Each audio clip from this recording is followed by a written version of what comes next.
Have you ever sat quietly after a call that never came and asked yourself, what did I do wrong? Not because there was an argument, not because something dramatic happened, but because the silence has become louder than words. Because somehow the child you once rocked to sleep now barely has time to ask how you're doing. And when they do, if they do, it feels more like checking a box than checking on your heart. It's hard to say out loud, harder still to admit even to yourself. But sometimes the love we give endlessly isn't returned. And when that love is directed toward your own child, the grief cuts deeper than anyone can see. You begin to second-guess yourself. Was I too strict? Too soft? Did I give too much or not enough? But somewhere in that endless replay of the past, one truth often gets buried. It's not your job to chase love from someone who has decided to stop offering it, especially when that someone is your own child. That might sound harsh, but it isn't about anger, it's about release. Because continuing to pursue affection from someone who shows you indifference doesn't keep the bond alive, it only keeps you in pain. And at this stage in life, when peace should be your closest companion, you deserve more than tiptoeing around someone else's coldness. You deserve freedom. I remember a woman I met once named Tuyet. She was 72, soft-spoken, the kind of person who never let you leave her home without a warm drink in your hands. She had 2 sons. One lived nearby but rarely visited. The other lived overseas and only called on holidays, often with a distracted voice and an impatient tone. Every weekend, Tuyet baked something. Just in case someone came by, she kept both phones fully charged, just in case one of them called. Her hope was quiet but constant. Then one Sunday, as she was wrapping up pastries that no one would eat, she looked out the window and said aloud to herself, "I'm not going to do this anymore." And she didn't say it in sadness. She said it with a strange, peaceful finality. From that moment forward, she began doing things differently. Not out of revenge, not even out of disappointment, but because she realized she had been holding her own heart hostage, waiting for someone else to unlock it. She stopped chasing, and something in her spirit stood taller. That is the beginning of healing. And it starts with one truth: chasing love will never earn you the love you deserve. Especially not from a child who has come to see your presence as guaranteed, who has forgotten that love is not a right, it's a relationship. So what do you do instead? You begin by shifting the direction of your care, away from them and back to you. That's not selfish, that's survival. You start by waking up and asking, what would make me feel good today? Not what do they need from me? Not how can I make myself useful? Just what would feel good for me? You put on the clothes that make you feel alive, not the ones you think you should wear, but the ones that remind you of who you are underneath the hurt. You make yourself a beautiful breakfast even if no one else is there to share it. You go for a walk and let the sun remind you that you are part of something much larger than rejection. And you stop pretending that silence doesn't hurt, because it does. But pain is easier to carry when you stop layering guilt and self-blame on top of it. There's a man I know, Mr. Long, who spent years helping his adult daughter financially, quietly paying her rent, covering car repairs, even sending money for vacations he was never invited on. He thought if he kept showing up, she'd one day return the kindness with presents. She didn't. The day he stopped sending money, she stopped calling. And that was the day Mr. Long began to heal. He took a deep breath. He let the disappointment settle. And then he went out and bought himself something simple but meaningful, a used bicycle. Every morning he rides it to the lake and watches the water. He no longer waits for the phone to ring. He no longer mistakes obligation for love. He still loves her, of course he does, but he no longer chases her, because now he's riding towards something else himself. And that's what I want for you. Not a life filled with resentment, but a life emptied of begging. Because you are not here to audition for someone else's approval. You are not a burden. You are not a background character in a story you helped write. You are a whole person. You are still growing, still breathing, still worthy of love that comes freely. Not love that needs to be pursued like a prize. So if your children have become distant, cold, or ungrateful, stop offering your joy to their indifference. Stop bending your back just to remain in their view. stand tall, and let your peace become your presence. Because the truth is, when you stop chasing love, sometimes it finally starts to find its way back to you. But even if it doesn't, you will have found yourself. And that, my friend, is more than enough. When you've spent most of your life giving, the idea of not giving feels almost wrong, especially when it comes to your children. You remember the scraped knees, the birthday cakes, the nights you stayed awake so they could sleep. You remember standing at the stove even when your back ached because they loved that one dish. You remember carrying so much of their world in your hands, never once imagining they'd someday grow up and let those hands go. And so even now, when they forget to call, when they roll their eyes or avoid your voice in the room, when they speak to you like you're a footnote in their story, you stay quiet. You make excuses for them. They're stressed, they don't mean it. I'll just let it go. But inside, a heaviness builds because you know the truth.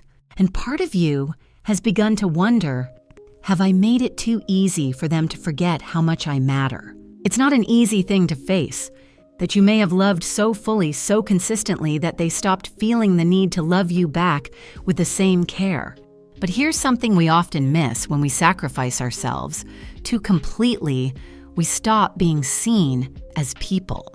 We become fixtures, furniture, familiar but unnoticed. There's a woman named Mai I once met. She was in her 70s, always smiling, always giving. Her daughter had moved in with her years ago after a divorce, bringing 2 children and a whirlwind of demands. Mai cooked, cleaned, helped with homework. She never asked for thanks. She just kept giving.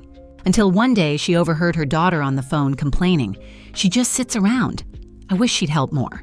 Mai stood there holding a basket of folded laundry she had washed for the entire family and felt something inside her collapse. She hadn't been loved. She'd been used. And she'd allowed it, thinking it would earn affection. It never did. That day, she decided something quietly but firmly, I'm going to stop giving what they don't value. She didn't scream. She didn't argue. She simply started drawing lines. She cooked only for herself. She stopped taking on chores that weren't hers. She spent time out of the house, visiting friends, going to the temple, joining a Tai Chi group. And slowly things began to change. Her daughter noticed, not because Mai withdrew in anger, but because she returned to herself. When we stop chasing love and begin embodying self-respect, it sends a message without words. I am no longer available for being mistreated. And that message doesn't push others away. It clarifies your space. It invites others to rise to the level of respect you now offer yourself. But to get there, we must understand why we've clung to the old way for so long. For many of us, people-pleasing became a survival skill. We learned that if we were helpful, pleasant, agreeable, we might avoid conflict. We might be included. We might feel safe. But that coping mechanism, useful in our younger years, becomes a burden in older age. Because now, instead of freedom, we feel resentment. Instead of connection, we feel used. And here's the truth, giving out of guilt is not love. It's fear. And fear will never build the kind of relationship your heart truly longs for. So what do we do with this? We begin by standing still, not to freeze, but to pause the reflex to chase, fix, or prove. Frank, a retired postal worker I met during a community storytelling event, told me he had a habit of always bringing something when he visited his children. Snacks Money offers to do repairs. He didn't come empty-handed because he thought they needed it, but because he feared they wouldn't want him if he didn't. One day, he decided to come with nothing but his presence, and they barely looked up. It hurt, he said, more than he expected, but it also freed him. He saw the truth clearly and chose not to run from it. That clarity became his turning point. From then on, he stopped making visits out of obligation or silent fear. He started showing up for himself at the local cafe, on park benches and writing workshops. And slowly, he rebuilt his sense of identity outside of who he was to his children. Because that's the quiet miracle that happens when you stop chasing love from ungrateful hearts. You begin building a love that cannot be taken away, your own. And it changes how you walk, how you speak, how you sit in silence. You're no longer waiting for someone else to name your value. You know it. You feel it in your bones when you stop trying to convince anyone else to treat you better. And that inner peace earned not by pleasing, but by protecting your spirit, That's what begins to guide your days. Not bitterness, not revenge, just quiet, radiant self-respect. You are no longer bending to be allowed in. You're standing up and walking out into the fullness of your own life. There's something sacred that begins to unfold when you finally stop asking, when will they come around, and instead ask, what makes me come alive again? At first, it's subtle. You find yourself breathing deeper in your own presence. The silence, once loud and painful, starts to soften. You notice the warmth of your own kitchen, not because someone else is coming over, but because you are there, and that's enough. It's not that the pain disappears.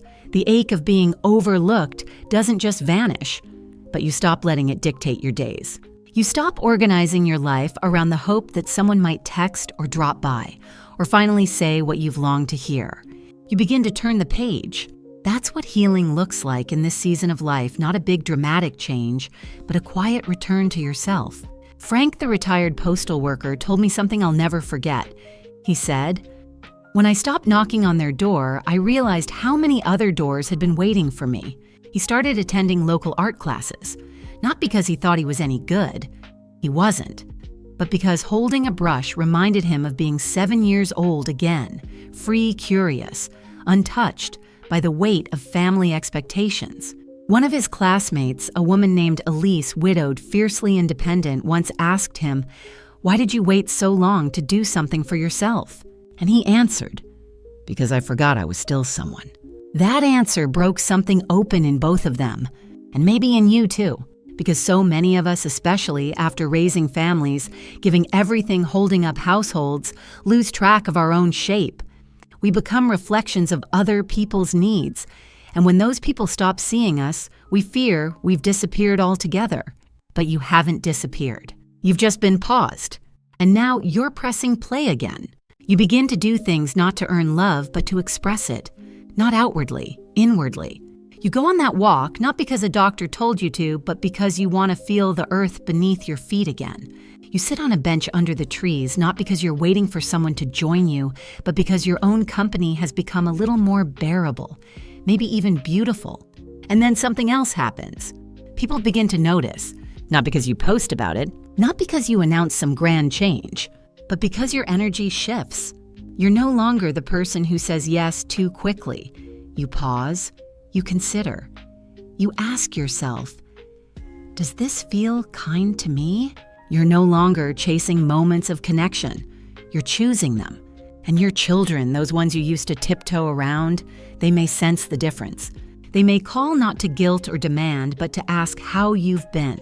And you'll answer with ease, not urgency, because now you have something to say. You've been living. They may wonder what's changed. They may ask where the old you went, the one who always said yes, who always tried harder, who never asked for anything in return.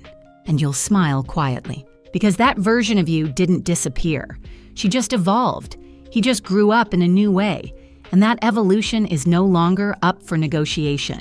Elise, the woman from Frank's art class, told me that the first time she declined a last-minute babysitting request from her daughter, she felt terrified. Her hands shook as she said, "I'm sorry, I've already made plans for that day." Her daughter's reaction was cold. But Elise didn't take it personally, because she knew the truth. She wasn't punishing. She was prioritizing for the first time in decades her own joy. And over time, even that relationship began to soften, not because Elise chased it, but because she stopped allowing herself to be used. She created space, and sometimes space is exactly what wakes people up. But whether they change or not, that's not the point. The point is this: you stop being an emotional servant. You stop begging to be seen. You stop molding your life around the hope that someone else might finally appreciate you. You start building a life that feels like yours. And in doing that, your self-worth becomes untouchable.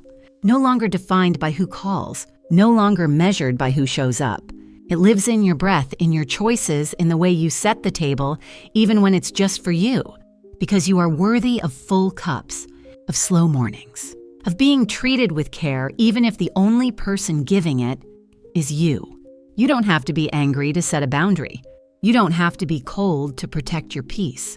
You only need to stop chasing love that doesn't return and start pouring it into the parts of you that still long to be seen. And when you do that, something quiet but powerful unfolds.